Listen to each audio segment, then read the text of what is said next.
David Sillaman is the CEO and co-founder of OZExchange.com. You see, there's thousands of opportunity zones, but they're out there in the wilderness. This is kind of like the Coinbase of opportunity zones. Brings them all together, and now they can find each other and do deals. And you'll be hearing more about that in detail. He's on the Hill, because you may or may not know, but the Opportunity Zone Act is being updated right now in the big beautiful bill, and it's very hot and crazy going on right now in Washington. And he also works. He's associated with OpportunityZones.org, which is an important resource site, as well as Eazy OZ.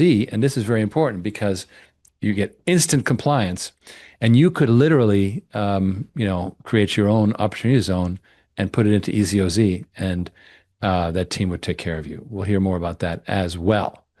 With that, drum roll. David, thanks for joining.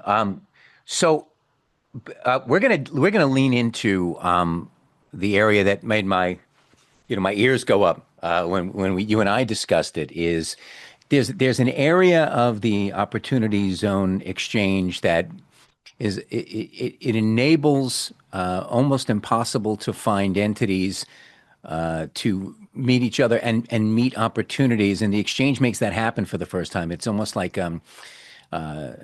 these were unknown businesses or unknown entities or unknown structures called closed funds. Yeah. So I'm gonna let you explain it, but to those of you in the audience and to those of you who see this subsequently in the YouTube channel, if you have any sort of substantial capital gain coming, I'm not giving tax advice, but if you have any sort of substantial capital gain out there, you could reach out to me, reach out to David. You should create, I think, after consulting your tax professional, an opportunity zone immediately. Not only is there a very high likelihood that this big, beautiful bill will extend the deferral period for as much as 7 years, right? And look, why is 7 years good? Because you have other business ventures that are going to probably have offsets against that cap gain over the 7 years, which will be very, very beneficial. But whether if it's as small as $50,000 up to $50 million, by creating a closed fund, you get to enjoy a tax sheltered environment, and all the gains made in that fund for the next 10 years would also occur tax-free. So if you have a tax gain, you should probably reach out. You can reach out through me and our partner at David over at Eazy OZ and set up those funds. What David also does is, I don't know if it's in his job description, but he concierges these. David, you've already lined up a number of these closed funds for us to talk to, right? He's kind of so the day this thing goes live, boom, we're done. So we've been working on an offering with a select group of our kind of longtime investors. I expected it to go on for months and months and months, and enable them to enter and own the full sponsorship. It now looks that the minute we go live, we'll be exposed to that audience, and they'll invest in a far less generous structure. But it's still super good for them because they have the tax advantage, and that's through the OZ fund, through the QOZB. So sadly, I'll be cutting it short. So probably, I think we'll be live, by July 4th? Probably, maybe. I'll talk with James on that tomorrow. But so by then, the world kind of changes for us, and we are now in the slot, and you've lined us up to talk to a bunch of smaller, they tend to be smaller closed funds. So why don't you start by explaining that process, and then a couple of things I want to cover. And you're an encyclopedia, so we could make this 4 hours, and I don't want to. But closed funds in particular, how that's unique, and how the exchange actually creates a marketplace for them for the first time. These basically wandering out in the wilderness. They've been sitting there for months and months and months. They're losing their tax advantage soon. They've not had any deal flow brought to them because no one knows they exist, right? And they don't know, they have to call the guy who set up the OZ for them, which may be their attorney, and he doesn't have any deal flow, right? So they meet one or two frogs that they get to kiss, and nothing turns into a prince. But beyond that, let's talk about you're spending time at the Hill with Senator Tim Scott. Yeah, I've spoken with Senator Scott's office recently. Okay. My time up on the Hill has been more on larger scale policy advocacy. Okay, great. So we let's talk briefly on that. Let's talk about how the first stage of Water on Demand will be this closed fund type of experience, which allows us the time to basically set this whole thing up and then go to those to those, open funds where we'll have systems on the ground and we'll be producing actual income for them, which is kind of our stage two, which is how we intend to fill the larger $100 million fund. But give me your experience on it, and I'll just I'll Sure. stop leading the witness. No worries, Ken. And there's a lot to unpack there. Let's start with just the basic aspect of what a closed fund is first, why it's important, where it's at in the market space, and then the connectivity with it. All a closed fund really is just, it's a simple friends, family, opportunity zone fund where maybe me and you, Ken, maybe we had a business together, maybe we, flip properties, whatever the case may be. We realized some capital gains. And our CPA came to us and was like, hey guys, you should take advantage of the opportunity zone program. And we followed his direction, and basically with his help, we were able to set up a very, very simple LLC company to act as a closed fund, reporting to the IRS using the opportunity zone reporting form 8996. So you and I, let's just say each of us had 5 million each. We've thrown into in a closed fund. All right. What we've done is, and this is what's very unique, right, is we've stopped our own personal tax time clock because we put the money into the fund. But now what we've done is we've started a subsequent new time clock as a fund. And this is where people get a lot of closed funds get hemmed up, because now it's like, okay, we've set this thing up. We're a fund. We're on a very limited 180-day time clock, and we have to be able to begin to deploy that capital into a qualified opportunity zone business of some sort, right? So when we look at the opportunity zone ecosystem and we look at how much that's out there, there's tens of thousands of these closed funds all over the country, ranging from very small dollar amounts to very high dollar amounts. And it's the different side of the coin from an open fund like that's raising money. Okay. Now, the closed fund is going to be investing directly into WOD, the LLC company itself, as another member, no different than your open fund is going to be, right? So by launching WOD as a QOZB, in addition to launching the fund to support WOD as a QOZB, you're going to ride two horses at the same time. So it's like having two horses in a two-horse race, right? Because you have your main fund, and then you also now have the business itself. Right. So now it's just being able to position the WOD LLC in front of the right closed fund audience. That's where the OZ Exchange then comes into place. The idea is that the OZ Exchange would act as that connection point for the closed funds that are utilizing the exchange to find deal flow, but also for compliance. And then WOD, the company, would be listed on the exchange, saying, as a business on there, saying, all right, we're an eligible opportunity zone business, and you can invest into us right through the exchange as a closed fund. Now that allows me, a closed fund, to be compliant. I've got access to WOD, deal flow, and can do this within this 180-day window. For WOD, a big advantage of this is that most closed funds, even though they have 180 days, the reality of it is, and like you mentioned it's the lack of deal flow. Right. And so what you're going to find now what? You got the now what? And you're going to find that a lot of these closed funds might be situationally in a position where they may only have 20, 30, 45 days left on a 180-day window. So it takes the due diligence time period, and it goes from something like this down to something like this in a lot of those types of cases. So, all right. So there is a lot to unpack there.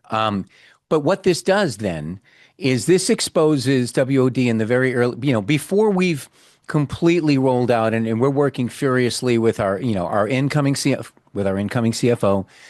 The incoming CEO is working with the incoming CFO and our present COO to get, I know James is working with you nonstop getting that set up.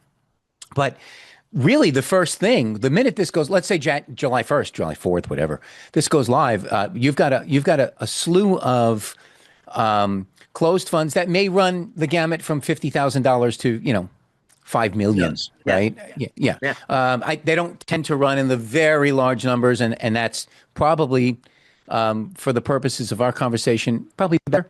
But the idea is really to you're gonna align a stable of suitors, if you will, to us, where we'll be able to, in a really comprehensive way, kind of get them under the hood, have them look at our project, and have them, with a narrowing time frame, probably be among the first deals they've had to look at since they enabled this fund. Now, a lot of these funds don't yet live on the QOZB. So what you're also going to on the QOZ exchange is because a lot of these attorneys set these things up and kind of left these folks in a what now position. Yeah. So you're doing a lot of outreach as well to let these orphaned closed funds as well as the open funds know that there's a place, that there's a lot of dynamic deal flow going on where you can showcase different investments to these players, and they have the first time in maybe a year since they set it up,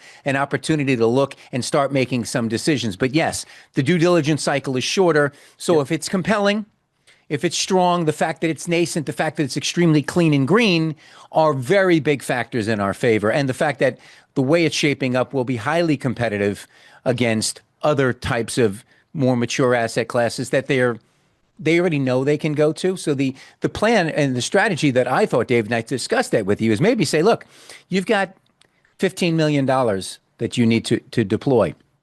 This is obviously a lot more upside as a business. It's not a real estate project. You can pretty much be assured to get your 5 or 8 or 10% or whatever. This has a cap gain upside that is, it's got the same competitive, play that we talked about, that 20% leveraged IRR, which is what we're targeting. But you're also getting shares in the company, or at least the LLC of the company. And, that's a $100 million fund now. That could end up being liquidated at a 10x because of how nascent we are. And that provides a second highly motivational aspect to investing in us, early on, that probably won't exist in the later stages. Do you agree? I do. Okay. Absolutely. Okay, great. I Great. think, and that's the thing about just being a QOZB, like a business-based QOZB in general, is, especially something like with WOD, the X factor upside, there's no ceiling to it really. Right. Whereas with real estate, every deal is capped. Yeah. You're only going to get about so many square foot, so much per square foot, however you look at it, market conditions. But a business like this could be exponential in growth and value, being tax free for me, an investor closed fund. Right. So, unless an investor happened to buy, a piece of property that suddenly it was discovered they had rare earth minerals under it, right? Billions or trillions of dollars. That's the only, explosive, life-altering growth. Those are very reliable income plays that occur in a tax sheltered environment, which is great. If we can match that tax shelter or surpass it, which max that RIRR, or surpass it, which we're certainly confident we can do, but then provide that massive, really exciting upside, and offer investors really a new way to invest tax sheltered money in something that, if you're into clean and green, we can argue that solar really isn't it. Oil and gas isn't it. Solar really isn't it. But, making every drop of water you touch better absolutely fills that, checks that box. So I think that's also very exciting. Tell me, you and I spent with Riggs about an hour. It was supposed to be a 5-minute conversation, but every time I talk to you, all of a sudden all this information comes out, and I say, don't stop them, right? Because there's so much great stuff. But talk for a minute about, people have questions about, isn't QOZ going to end in, isn't the deferment going to end in December 2026? Speak to that a little bit. Speak to who you're collaborating with on that and where you get that knowledge, and then give us an idea of when you think big beautiful bill, which will perform these extensions, might be in place. Go ahead. Okay, so I'll start with the latter part. The big beautiful bill. Trump has been very clear that he wants to sign it by or on July 4th. So and I could see that happening. The Senate Finance Committee just did their reconciliation to the OZ side of this stuff in the big beautiful bill that has already passed the House side. Mhm. What's unique is that the deferment date right now of 12/31/2026 that everybody's worried about, on the Senate side, they want to not only make the Opportunity Zone program permanent, but instead doing a rolling deferment date. That would be a 7-year window of time from the date you realize the gain. So that means that I could realize the gain, put it into the fund, and instead of being worried about paying tax on 12/31/2026, I'm now into 2033 at Right. that point in time. Right. And with that, not only do I get the extra time period as it currently stands, but then I'm also going to get additional step up tax incentives for doing the investment and holding it for a 7-year window of time. Right. So Let's talk about rural for a minute, because I went, and we're not going to talk World's about one of them. Yeah. the offsets. The offsets, 7 years to find other offsets if you're running multiple ventures does make it easier to kind of soften the blow on a tax gain anyway. So 7 years Right. is an adequate period of time. But then talk about rural, which I was very impressed by. Yeah, there's a big push overall for two main things besides the permanency. One is going to be business, the other is rural, right? And on the rural side, they're offering a 30% step up to investors if the QOZB is doing its activities in a rural area. So if it's a rural based business or a business location that is invested into as a QOZB from a QOF investor, I could get up to a 30% step up discount on my tax. So for someone that may not understand what that means, a simple math example is, let's just say I sold Bitcoin for $1 million. I owed tax on $1 million. A 30% step up means that in the future, after my deferment date, when I pay that tax that's due to Uncle Sam, instead of paying tax on $1 million, I'm only now going to pay tax on 700,000. Right. So it's And all it's the a cap gains, of course, you pay tax on none of it. and as long as I hit my 10-year anniversary date as an investor in the fund, Right. then any growth on that million. So that and there's no cap to the growth. That's the other thing. When we look at a Right. company like WOD, I'm not, Right. as an investor, I'm not being capped saying, okay, it's only going to be up to 5 million tax free. Then I have to start. No, I could have a $25 million taxable tax Right. free event because of Right. WOD as an Right. investment. Right. Elizabeth Warren's head is exploding right now, I'm sure. I'm sure it But is. so I had to say it, Riggs. I'm sorry. So one other thing, there was another feature, the the the the bill or the structure regarding OZ that passed the House did allow for non-capital gain investment to occur. They have a cap at 10,000. So they were treating it mostly like a Roth IRA, a way to put in a Right. little bit of money each year to escape taxes. But tell me about what you think the Senate's going to do, and Well, if you can reveal why you feel so confident on that. well, the big push is to try to remove that cap. The Senate's reconciliation side had nothing in on the Senate side of stuff relating to that aspect of it, meaning non-capital gain dollars. Right. So now we're relying on, instead of a committee, now we're relying on the vote on the floor for it to get added in as a last minute add in to kind of massively unlock the OZ program. Yeah, it should be. All right. I can tell you that the original writers, crafters of the Opportunity Zone legislation, the intent for it was for it to be non-capital gain and capital gain dollars both being held for 10 years to be able to get the benefits. It was clarified very early on through the IRS, through OMB, that no, it's just capital gain dollars. But the original crafters, which was Senator Tim Scott's office, right? So the original crafters of that, and since he's leading the finance committee and he's leading the charge on opportunity zones on the Senate side, him and Cory Booker, it's a bipartisan supported initiative. We're very hopeful that we'll see that finally added in, and that would pretty much unlock for any type of money to be able to be invested into the OZ space. So for flavor, there's an estimated $9.6 trillion of cap gains that are going to occur in the United States this year that could potentially be eligible to enter a QOZ to defer and then earn on in a Yep. tax-free environment. Think about the amount of capital required to create a $9.6 trillion cap gain. Yeah. right? Most of those cap gains are not 10, 20, 30x, right? You didn't start out with a trillion and created a 9.6. Those were, in some cases fairly modest, right? Well, So and we it could, runs the gamut from everything, like from stocks to right, cryptos to real right, estate to selling businesses to, right. it's But the whole national, that's the whole market cap. national gross domestic product in a way, right? But you could be, if there's a $9.6 trillion cap gain, it could have been 20, 30, 40 trillion dollars that was required to create that sort of a cap Yeah, gain. That capital would now be open to investing in a potentially. That's what QOZ, we're, which yeah. completely changes the game, Oh, right? absolutely. Now it may change the dynamic somewhat, and there'll be other things to contend with, but that is one of the most thrilling aspects of this. So we're looking at around July 4th, the big beautiful bill may remove cap gains as a gating feature, right? Right. It's also the time, incidentally, that our fund will be up and running. You've already corralled a few of these closed funds for me to begin to speak to. So the minute this goes live, so the benefit to us as a company is what we've done is I shared with you our strategy. We've allowed our investors to participate in the sponsorship of the first fund, the first $20 million worth of ownership.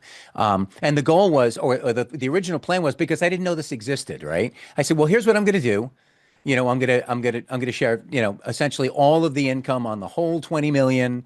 And that'll give me time to, get our systems in place, start creating income. So then we can begin to go to those larger institutional grade investors that are in the fund, Yeah. that are shopping different deals, and we'll be able to start to kind of crack that ice a little bit. And you were like, yeah, but what about closed funds? And I was like, well, tell me about that. And it kind of changed the game. I went, okay, never mind, right? So the minute that this goes live, we'll be able to immediately appeal to them. Yeah. And like I said, the reduced due diligence, and they're a much closer. They're kind of a bridge between that institutional investor, which is a different animal, and our individual accredited investors who we primarily deal with today. They're somewhere in between, a little bit closer to the accredited investor. And what I wanted to share with my audience is what I was incredibly grateful for is not only are you lining up these conversations, but you've been this incredible concierge where you're actually going to work directly with us to produce a way to present these to both the smaller and larger funds that your vast experience already demonstrates is highly successful. So there's so many different layers of it. So I want to say I was right, and I was only right meaning that it validated wanting to partner with you guys, because the value in just getting the exchange set up was 1% of it. So we're very, very grateful to have your partnership in this, and thank you. I'm honored. Thank you.